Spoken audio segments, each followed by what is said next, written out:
அஸ்ஸலாமு அலைக்கும் வரஹ்மத்துல்லாஹி பரக்கத்துஹு. என்னோடய பழைய பேர் வந்து மதுபாண்டி.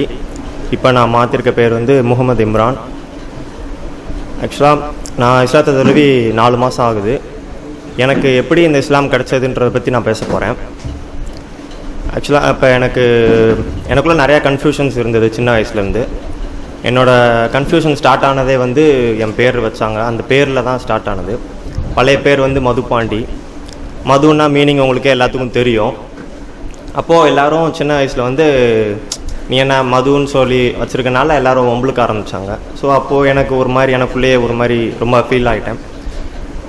எப்போவுமே போதையிலே இருப்பியா, மதுன்னு பேர் வச்சுருக்கியா, இந்த மாதிரிலாம் ரொம்ப கேலி பண்ணுவாங்க. ரொம்ப கஷ்டமாக இருக்கும். இப்போ வீட்டில் போய் நான் கேட்டேன், எதுக்காக இந்த பேர் வச்சிங்க மது பாண்டி அப்படின்னு. அப்போது சொன்னாங்க தாத்தா தான் வச்சாங்க அப்படின்னு சொல்லி. எதுக்காகனா 5 வருஷமாக குழந்தை இல்லாமல் நீ பிறந்த, அப்போது ஒரு சாமியை வேண்டிக்கிட்டோம் பாண்டி சாமின்னு, அந்த சாமினால தான் நீ பிறந்த, அதனால தான் அங்கே கோயிலில் போய் வச்சாங்க, அதனால தான் மது பாண்டி அப்படின்னு வச்சாங்க. எனக்கு அந்த இடத்துலேயே ஒரு டவுட்டு. 5 வருஷமாக குழந்தை இல்லாமல் வேண்டி பிறந்தேன்னு சொல்கிறீங்க, அப்போ அவ்வளோ பவர்ஃபுல், ஓகே. அந்த சாமி பேரை வச்சுருக்கீங்க, அதுக்கு முன்னாடி போய் இப்படி ஒரு இந்த மாதிரி மீனிங் வர்ற நேம் வைக்கிறீங்களே ஒரு சாமி பேரோட, அப்போ இங்கேயே லாஜிக் இடிக்குது. ஸோ அங்கேயே எனக்கு கன்ஃபியூஷன் ஸ்டார்ட் ஆயிடுச்சு. ஸோ அப்போ அதுக்கப்புறம் வந்து ஸ்கூல் படிக்கிறப்ப நான் படித்த ஸ்கூலு ஒரு ஹிந்து இது தான் ஃபுல்லாக. வாரம் ஃப்ரைடேலாம் ப்ரே பண்ணுவாங்க, எல்லாம் பண்ணுவாங்க. அங்கே வந்து முஸ்லீம் ஃப்ரெண்டும் இருந்தாங்க, பட் கம்பல்சரியாக வந்து அந்த ப்ரேயரில் உட்காந்து பண்ணணும். அப்போ அது எனக்கு சுத்தமாக பிடிக்கல. அது என்ன ஒரு கம்பல்சரி எல்லாரையும் கம்பல்ஷன் பண்ணி பண்ண வச்சதுனால அது எனக்கு பிடிக்கல. அப்புறம் அப்போ தான் ஒவ்வொன்றா தெரிய ஆரம்பிச்சது. அப்போது ஒரு சார்லாம் எனக்கு சொன்னாங்க, சொல்லி கொடுத்தவங்க வந்து விபூதி ஏன் வைக்கிறாங்க அப்படின்னா, தலை குளிச்சுட்டு வந்து அந்த நீரை உறிஞ்சுறதுக்காக தான் விபூதி வைக்கிறாங்க. வேப்ப மரம் பக்கத்தில் வச்சா நல்லது அதுக்காக, பட் சாமின்னு சொன்னால் தான் அதை நம்புவாங்க. இந்த மாதிரி ஒவ்வொன்றும் நான் தெரிய ஆரம்பித்ததுக்கப்புறம் டோட்டலாக ஹிந்து வந்து சும்மா தான் எல்லாமே ஒரு அதை வந்து நல்ல விஷயங்களில் பண்ணுறதுக்கு சாமின்னு ஒரு இதை யூஸ் பண்ணி தான் சொல்கிறனால தான் அப்படி பயப்படுவாங்க அப்படின்றதுக்காக தான் பண்ணுறாங்கன்றது நல்லா தெரிய வந்தது. அப்புறம் அப்போதைக்கு எனக்கு வந்து ஹிந்துசம் வந்து சுத்தமாக வந்து போய் அது வந்து ஒன்றுமே இல்லை அப்படின்ற வரைக்கும் எனக்கு தெரிஞ்சிருச்சு. பட் இஸ்லாத்தை பற்றி சொல்கிறதுக்கு வந்து எனக்கு ஃப்ரெண்ட்ஸ் இருந்தும் அவங்களுக்கு சொல்ல தெரியலையா இல்லை என்னன்னு தெரியலை, பட் அவங்க எதுவும் சொல்லலை. அதுக்கப்புறம் வந்து நான் 11th ஸ்டாண்டர்ட் 12th ஸ்டாண்டர்ட் படிச்சுருந்தேன். அப்போ ஒரு சில ஃப்ரெண்ட்ஸ் வந்து முஸ்லீம் ஏரியாவிலேருந்து வந்து கூட படித்தாங்க. அப்போது நாங்கள் யதார்த்தமாக பேச்சு வழக்கில் பேசுகிறப்ப யதார்த்தமாக பேசுவாங்க. அப்போ வந்து இந்த ஜம் வாட்டர் இருக்குது, அப்போது இந்த காபாக்கு போவாங்க, இந்த மாதிரி லைட்டாக சொல்லுவாங்க, பட் கிளியராக ஒன்றும் தெரியாது. அப்புறம் என்ன ஆரம்பித்தேன், கிறிஸ்டின் ஃப்ரெண்டு இருந்தாங்க.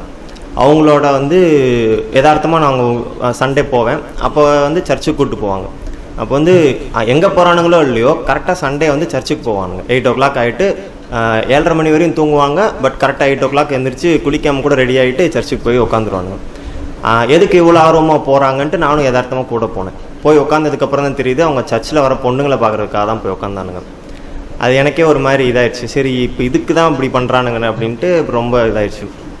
அப்புறம் சரி என்னாச்சுன்னு முஸ்லீம் ஃப்ரெண்டு ஒருத்தர் தான். அப்போ அவன் யதார்த்தம் ப்ரே பண்ண போனான். சரி இங்கே இப்படி தான் இருக்குது அப்படின்ட்டு அங்கே போனேன். அப்போ போய் பள்ளிவாசலில் போய் தொழுக போனால் நான் வெளியில் உட்காந்துருந்தேன். நான் பார்த்தேன்.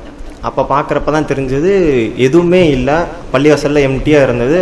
ஜஸ்ட் ப்ரே பண்ணாங்க, தொழுதாங்க, எல்லாம் இது பண்ணாங்க. அப்போ தான் அவன்கிட்ட கேட்க ஆரம்பித்தேன், என்னடா எதுவுமே இல்லை, ஒவ்வொரு இதுலேயும் சாமி ஏதாவது ஒன்று வச்சுருக்காங்க, இங்கே வந்து ஐடியல் வர்ஷிப் இதே இல்லை அப்படின்னு சொல்லி கேட்டேன். அப்போ தான் சொன்னேன், இந்த மாதிரிலாம் கிடையாது, இது தொழுகிறதுக்கான ஒரு இடம் தான், அல்லாஹ் ஒருவன் தான் அப்படின்ற மாதிரி அவன் சொன்னான்.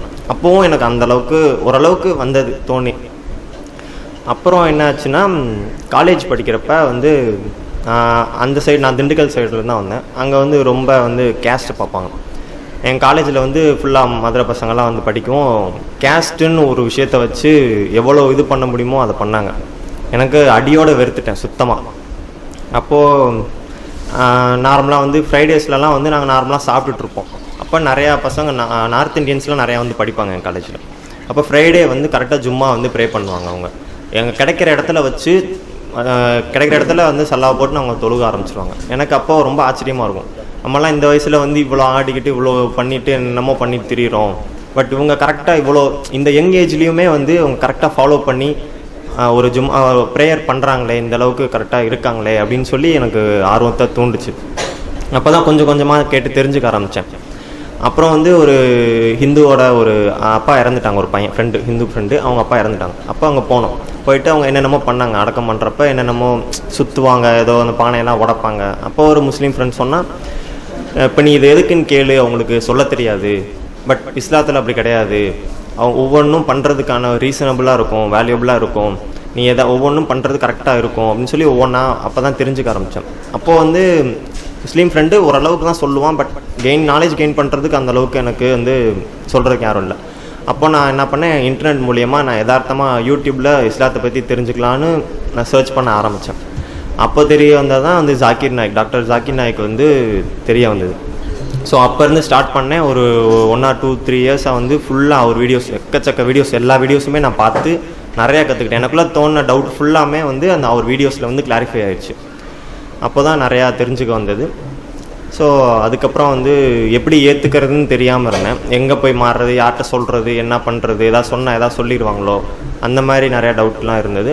அப்புறம் தான் இன்டர்நெட்டில் வே டு பேரடைஸ் நம்பர் எடுத்துகிட்டு அவங்க கால் பண்ணி இங்கே வந்து களிமா சொல்லி இப்போ 3-4 months ஆச்சு. இப்போ நான் ப்ரேயர் பண்ணுறேன், ஓரளவுக்கு நான் கொஞ்சம் கொஞ்சமாக கற்றுட்டு வரேன் இன்ஷா அல்லாஹ். இந்த மாதிரி தான் எனக்கு கிடச்சிது இஸ்லாம். அஸ்ஸலாமு அலைக்கும் வரஹ்மத்துல்லாஹி வபரகாத்துஹு.